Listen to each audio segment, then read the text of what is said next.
FB tweet. Pinterest email send text message print.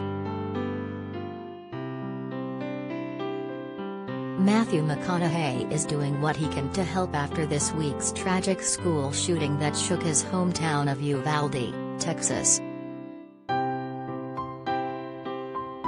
After Tuesday's mass shooting at Robb Elementary School that killed 21 people, including 19 students and 2 adults, the Academy Award winner, 52, paid a visit to the community with Representative Tony Gonzales on Friday at Uvalde Civic Center, as confirmed.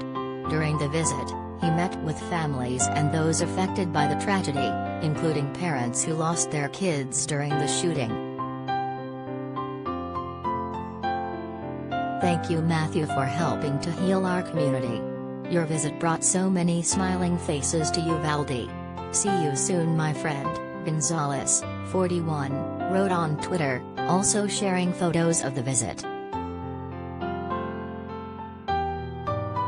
McConaughey's trip came after he shared a heartfelt statement in response to the attack. Once again, we have tragically proven that we are failing to be responsible for the rights our freedoms grant us, he wrote in part. This is an epidemic we can control, and whichever side of the aisle we may stand on, we all know we can do better. We must do better, McConaughey added. Action must be taken so that no parent has to experience what the parents in Uvalde and the others before them have endured. The dazed and confused actor was born in Uvalde, where he lived for much of his childhood. His mother Kay McCabe taught at St. Philip's Episcopal School, about a mile away from Robb Elementary. Since Tuesday's shooting, President Joe Biden has also spoken out about the attack, expressing his anger over the country's ongoing gun violence. On Wednesday, he signed an executive order on policing and public safety and pushed for common-sense gun reforms. As a nation, I think we all must be there for them, Biden said. And we must ask, when in God's name will we do what needs to be done to, if not completely stop, fundamentally change the amount of the carnage that goes on in this country?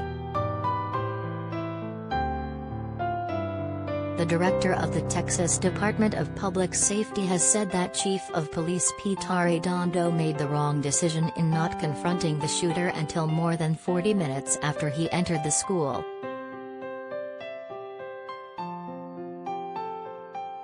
From the benefit of hindsight where I'm sitting now, of course, it was not the right decision, Colonel Stephen McCraw told reporters. It was a wrong decision. There's no excuse for that. We believe there should have been an entry as soon as you can. When Terry's an active shooter, the rules change. To stay up to date on the best of what has to offer, from juicy celebrity news to compelling human interest stories.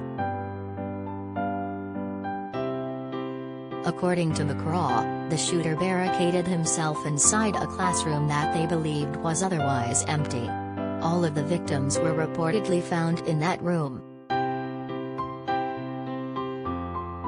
One police officer told that they stood outside the school for more than an hour, waiting for a signal to go in and neutralize the gunman. There was almost a mutiny, he said. We were like, there's a f***ing gunman in the school, we hear gunshots, and we're just going to stand here with our thumbs up our ass. We wanted to go in and save lives. It was the most frustrating situation of my entire career. Following the shooting, Representative Joaquin Castro, a Democrat from a nearby district, penned a letter to FBI Director Christopher Wray, requesting an investigation into conflicting reports given by police.